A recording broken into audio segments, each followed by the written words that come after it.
Hello everybody, my name is Iman at SID. Welcome back. Today we're going to go ahead and continue chapter 18. Last time we learned about 7 electrophilic aromatic substitution reactions in which one of the aromatic protons was replaced by an electrophile, all without ruining the aromaticity of the ring. In the final product, we learned how to add bromine or chlorine or iodine to a benzene ring, how to add a nitro group or a sulfur trioxide group to a benzene ring, as well as Friedel-Crafts alkylation and acylation. Now, with all this information that we've learned and mastered, let's move on to talking about how we can add groups to already substituted benzene rings. How do we add groups with mono-substituted benzene rings, di-substituted benzene rings, poly-substituted benzene rings? We're going to discuss all of this, but we're going to start off by looking at mono-substituted benzene rings. So if we had a mono-substituted benzene ring that looks like this, and we wanted to add some sort of electrophile using one of the reagents that we've learned for a process like, say, if we wanted to do chlorination to a benzene ring that already had a group there, all right? How do we do this? What do we do when we are treating a monosubstituted ring with a new reagent that's going to add a new group? Well, the question that you might have, well, yeah, where do I add this group? And that is a fantastic question. To even answer this, we're going to have to pause and talk about activators and deactivators. Some quick recap on some terminology we've covered before, but it will serve us well to refresh our memory, are these 3 terms right here. If your substituents are located in a 1-2 position, another way to state this is using the label ortho. Ortho relates to 1-2 di-substituted molecules. What if your group's at 1, your 2 substituents are at 1 and 3? Well, the other term that you can use for 1-3 is meta. So you can use this label. What about 1-4 substituted molecules? You can use the descriptor word para for this. All right, so where our substituent gets added depends on what substituent is already on our benzene ring to start off with. And there are 2 categories of kinds of substituents. We have activators and we have deactivators. And here what you're going to see, all right, is a list of what molecules, what substituents make up the category of activators, and they're labeled strong, moderate, and weak, and what substituents make up the category deactivators, strong, moderate, and weak. And we're going to dive into this in great detail. All right, so take a look. We're going to come back to this diagram in a little bit. All right, and we're going to start off with really discussing activating groups or activators. Activators are groups that donate electron density to the ring and make it electron rich. They essentially activate the ring towards substitution, and they guide new substituents to the ortho or para positions. All right, 2 reasons why activator groups are ortho and para directors is because if you look at these 2 examples where we have activating groups on our benzene ring and we hope to add another group to them, if you were to draw the ortho attack, the meta attack, and the para attack for adding a new substituent to this activator group, what you realize is when you draw these out for this group, well, there are more resonance forms for the ortho and para attacks. That means that these attacks are more stable, are better, all right? In addition, you also realize that they are more stable carbocations present in these resonance. All right, and these are the 2 main reasons why activator groups are ortho and para directors. You have more stable carbocations present in the resonance whenever you proceed with ortho and para attacks. And in addition, there are just more resonance forms. All right, now deactivating groups are groups that withdraw electron density and they make the ring electron poor. They are meta-directors, and the reason why they're meta-directors is because the sigma complexes that you draw out for starting off with a deactivator group on your benzene ring and wanting to add another group, if you draw the ortho attack, the meta attack, and the para attack, what you realize is the sigma complexes for the para and the ortho here are unstable because within one of the resonance forms, there is a positive charge directly adjacent to an electronegative positively charged nitrogen atom. This makes the ortho and para attack not favorable. All right, and this is the reason why deactivators are meta-directors. All right, now there's a really important exception here. The exception is halogens. Halogens are deactivators. However, they are ortho and para-directed. All right.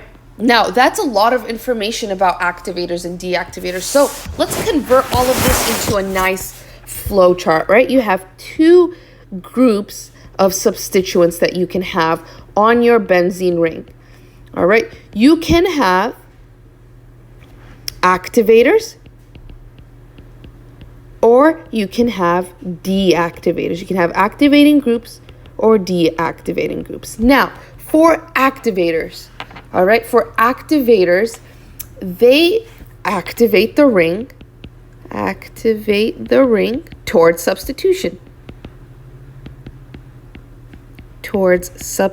I'm going to simplify that like that. All right. As a consequence, they're going to direct new substituents being added to the ortho and para positions. All right. They're ortho and para directors.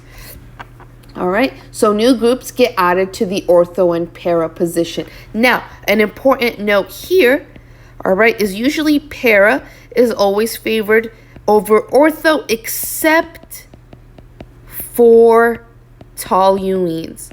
All right, this is a very important exception.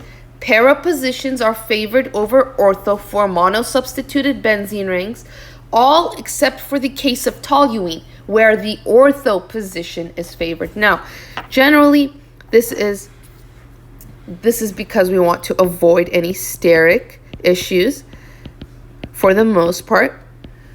All right, now, what are some activator groups? Well, we're going to look at our diagram again, but usually they are groups with lone pairs that are adjacent to the ring.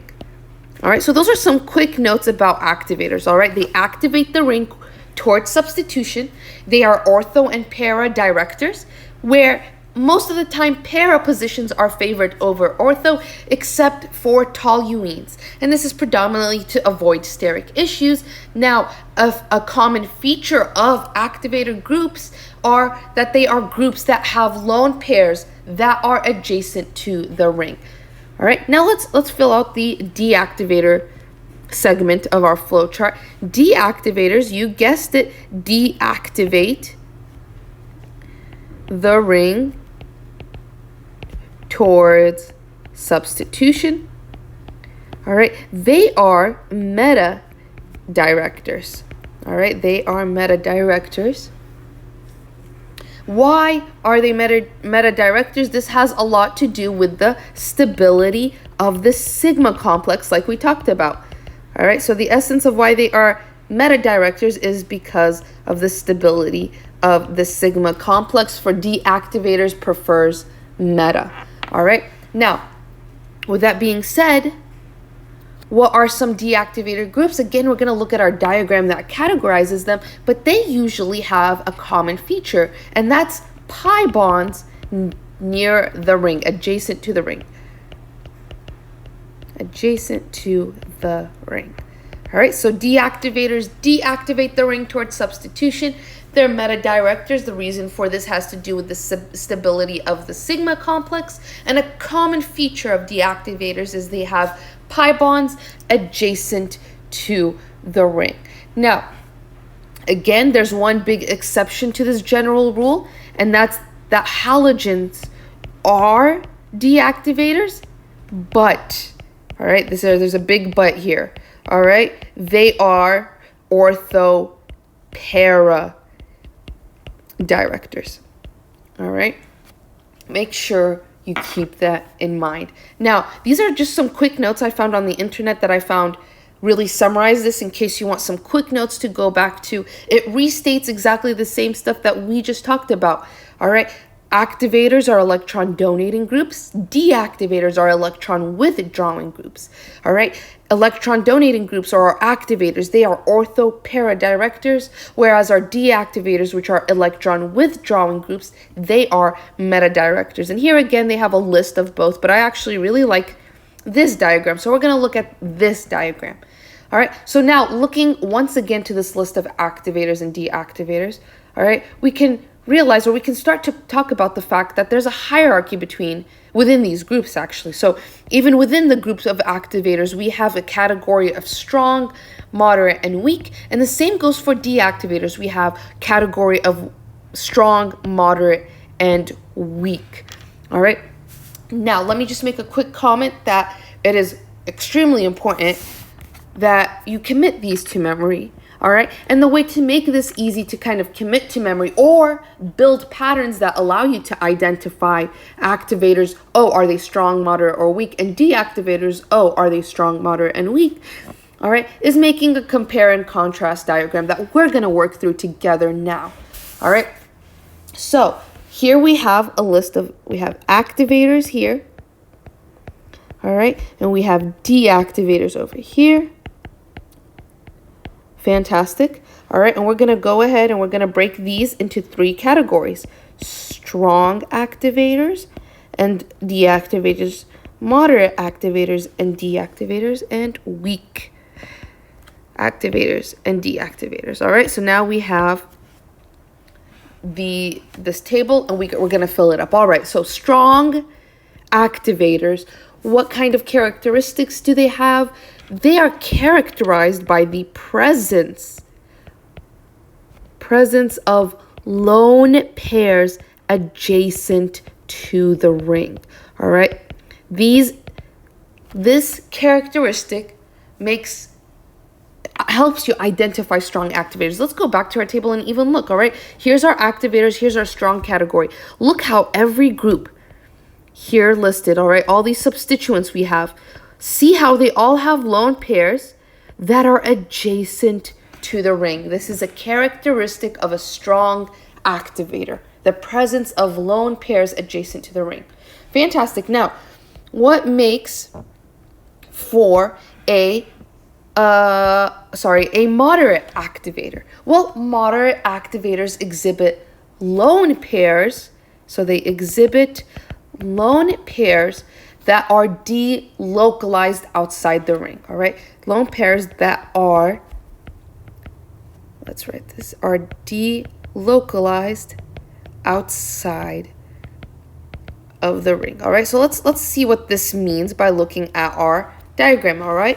So moderate activators, they still have these lone pairs that are adjacent to the ring. However, they are delocalized. So they're either near double bonds, usually, so that there's some form of resonance that is going on that results in the delocalization of those lone pairs near the ring. So that is the characteristic of a moderate activator. They exhibit lone pairs that are already delocalized outside of the ring. Now, weak activators, the best way to kind of summarize this is that they're pretty much the alkyl groups. All right, we can come back here and look. All right, any sort of alkyl group that's near the ring, that's a weak activator. All right, awesome. So now let's do deactivators. What makes a strong deactivator? Well, the characteristic for strong deactivators is the presence of resonance and inductive effects. All right, so that's really important. We can look back here at our chart.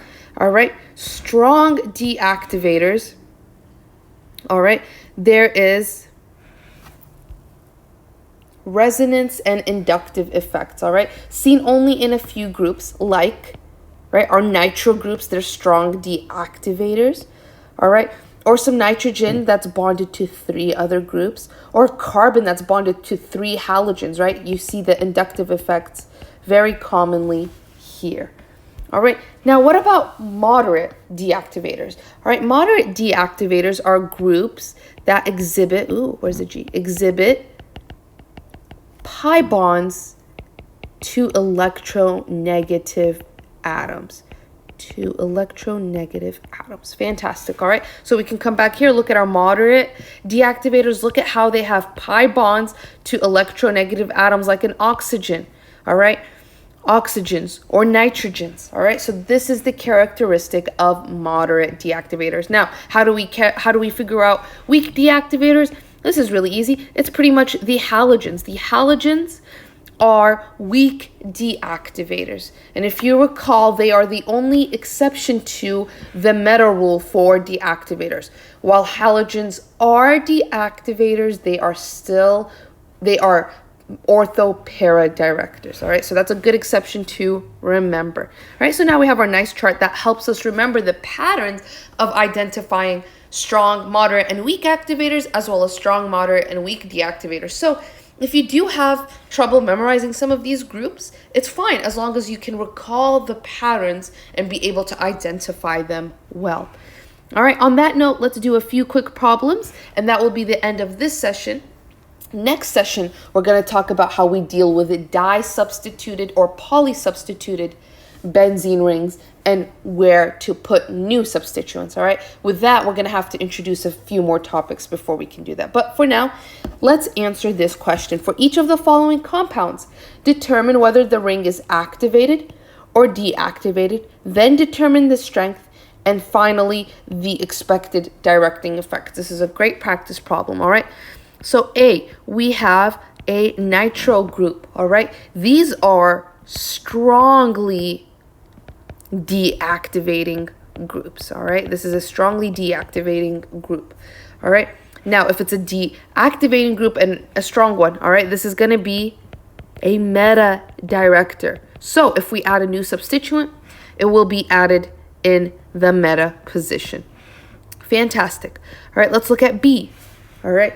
B, we have this acyl group right here. It's moderately deactivating, all right? So why? Remember, there's this double bond to an electronegative group. This was a characteristic of moderately deactivating groups, all right? So that's another way of remembering that. So it's moderately deactivating. Now, deactivators are, again, meta directors. Fantastic. All right, let's look at C. All right, we have a halogen here. Fantastic. This is a weak deactivating group. Now, don't rush into saying this is a meta director. Remember, halogens are the exception. All right, even though they are deactivators, they are ortho-para directors. Fantastic. Let's look at D. All right, over here, we have this carbon right here, double bonded to nitrogen, all right? This is an electronegative atom, all right? So whenever we have this double bond to an electronegative atom, this was the characteristic, all right, of a moderately deactivating group.